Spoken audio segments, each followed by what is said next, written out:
It started out like any other solo exploration. I'd been doing it for a couple years. Abandoned hospitals, train stations, even a burned-out church once. But this one felt different from the start. After the Fukushima disaster in 2011 resulted from a massive earthquake and tsunami that caused a nuclear accident at the Fukushima Daiichi nuclear power plant, entire towns were evacuated in a matter of hours. And when they left, they really left, like the world pressed pause. It was 2019. I'd seen photos of an abandoned elementary school not far from the exclusion zone. It was in the blast zone, wasn't fenced off. I decided to go. I didn't tell anyone where I was going. Just packed my gear, camera, flashlight, backup batteries, and caught a bus as far as I could. Then I walked through silent, empty streets, past rusted swings and vending machines still blinking out of order. Shoes still by the doors, food on the tables, half-drunk tea still sitting in cups. Time just stopped. The school was exactly how I imagined. Caked in dust, but untouched. Like the kids had just gone out for recess and never came back. There were desks with open notebooks, drawings of sunflowers and robots still pinned to the bulletin boards. One chalkboard had March 10th, 2011, scrawled across it in big childish letters. The day it happened. I wasn't scared, not at first, just reverent, like I was walking through someone else's memories. I moved down the hallway, snapping pictures as I went. Classroom after classroom, each one a time capsule. Then I got to the 3rd floor. That's where it got strange. Then the silence hit me. Not quite. Silence. No birds. No wind. Even my own footsteps felt too loud. My flashlight flickered now and then, but I blamed the batteries.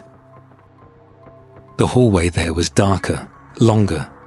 The windows were grimy, and something about the air felt heavier, like I'd stepped underwater. I raised my camera, took a few quick shots, then turned into a science lab and explored for a while. Broken beakers, open cabinets, a frog still preserved in a jar. I finished up, climbed back down, and left. I didn't feel anything really. No cold spot, no whisper, nothing I could point to. But later, at home, I plugged in my SD card to start editing the photos. And that's when I saw it. There, in one of the hallway shots, standing just past the classroom doors, was a boy. Clear as day. Black hair, school uniform, just standing there, looking at the camera. Not a blur, not a smudge. He looked real. But I swear to you, that hallway was empty. I would have seen him. I should have seen him. He was maybe 10 feet away from where I stood. I flipped through the frames. Before the photo, no boy. After the photo, gone. Only that one shot. I sent it to a couple of friends. One of them forwarded it to a paranormal group in Japan. They reached out and asked me where the school was. I told them. They sent me a link to an old report from March 2011. A boy had gone missing during the evacuation. Never found. No body. Just vanished. They said the uniform matched the one in the photo. The hallway too. Some say his spirit never left. That maybe he never even realized he died. Maybe he's still waiting for the bell to ring, for his friends to return, for the world to go back to normal. This is a real story. An article was even published in The Sun. Published on September 3rd, 2024. The photo is real.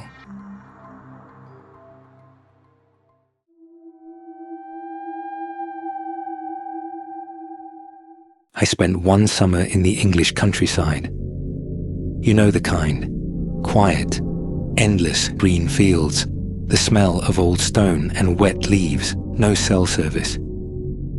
My friend Henry had invited me to stay at his family's old estate near Devon. I thought it'd be good for me.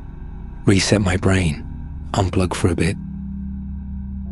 What I got was Gabriel. It started small, just a strange encounter by the creek near the edge of the woods. I was walking alone one morning, sun low, fog still lifting. That's when I saw him, a boy, maybe 17, bare-chested, sitting on a mossy rock like he'd been carved into the landscape. Still, silent, just watching dragonflies skim the water. He looked wrong, not in a gory, horror movie way, just off. Like someone trying to mimic what a boy looks like and almost nailing it, but not quite. His eyes were too wide, skin too pale. Movements just a little delayed. Then he looked right at me. "You're not from here," he said. His voice didn't match him, flat, no accent, no rhythm. It was like hearing a voice generated by something trying to sound human. I laughed it off, said he was right, asked his name. He smiled. "Gabriel," he said. But that smile, I still see it sometimes, too wide, too many teeth. I turned around and left, didn't even say goodbye. At night at dinner, I brought him up, just casually. Henry's aunt, this no-nonsense woman in her 60s, froze. Her fork hovered in mid-air. "You didn't talk to him, did you?" I blinked. "Yeah. Why?" She didn't answer right away. Just stared at her plate like she was trying to decide how much to tell me. "That's Gabriel. No one knows where he came from. He lives in the woods. Don't go near him." She crossed herself. She's not even religious. I thought it was one of those local legends. Every small town has one, right? But then I started seeing him. Again and again. He never came close. Just stood near the tree line at the edge of the field. Same expression, same posture. Always barefoot, always watching. And the strangest part? The world around him stopped. Birds would go quiet. Wind would die. I watched a German shepherd tuck its tail and run the second it saw him. It didn't growl, didn't bark, just turned and ran. But one evening, just before dusk, I walked into the woods alone. Don't ask me why. I just felt pulled, like something was gently nudging me forward. I remember the silence. Not just quiet, dead silence. No crickets, no rustling leaves. Just me and the thump of my own heartbeat. Then I heard it. My name, whispered, not yelled, not from far away, right behind my ear. "Come see." I turned. Nothing. I should have run. But instead I followed. Deeper into the woods, past the brambles, past a rotting fence that hadn't stood straight in decades. I found a clearing. Stones laid out in a perfect circle. And in the middle, Gabriel, standing still, arms out like he was feeling the air, eyes closed, breathing, if he was breathing, so slow it didn't look real. Then his eyes opened, not brown, not blue, yellow, like a cat's. They glowed, and then, that smile again. This time it split his face so wide it looked painful. His teeth were all wrong, too sharp, too many, like he'd borrowed them from something that lived underground. I ran, didn't look back, didn't stop, until I saw the porch lights of the house. I didn't sleep that night. 2 days later, a boy from the village disappeared. Samuel, maybe 9 years old. He flew a paper kite in the fields behind his house. Sweet kid. Gone. Just like that. They brought out volunteers, search dogs, drones. They found nothing, except for one thing, by the riverbank, folded neatly on a flat stone. Gabriel's clothes, dry, untouched. like someone had peeled off a costume and left it behind. No one said a word, not Henry, not his aunt. But that night, they locked all the windows and bolted the back door. I left the next morning, never went back, but sometimes, even now, I still hear it in my dreams. The sound of leaves crunching softly behind me, the birds falling silent, that breath on the back of my neck. They say Gabriel wasn't human, that whatever he was, he wore skin like a mask, one he could take off whenever he wanted, and when the moon is just right. The woods outside that quiet village still whisper. If you're ever walking alone and the air suddenly feels too still, listen carefully. You might hear your name too.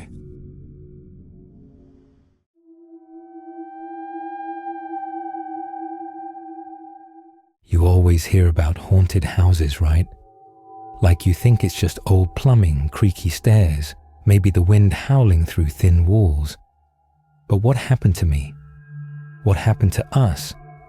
Wasn't just haunted, it was evil. We moved into the house on Carolina Street in Gary, Indiana in November 2011. Me, my mom, and my 3 kids of age 7, 9, and 12. It was cheap, clean enough. Just one of those old Midwestern homes tucked between bare-limbed trees and broken sidewalks. I thought it was our fresh start.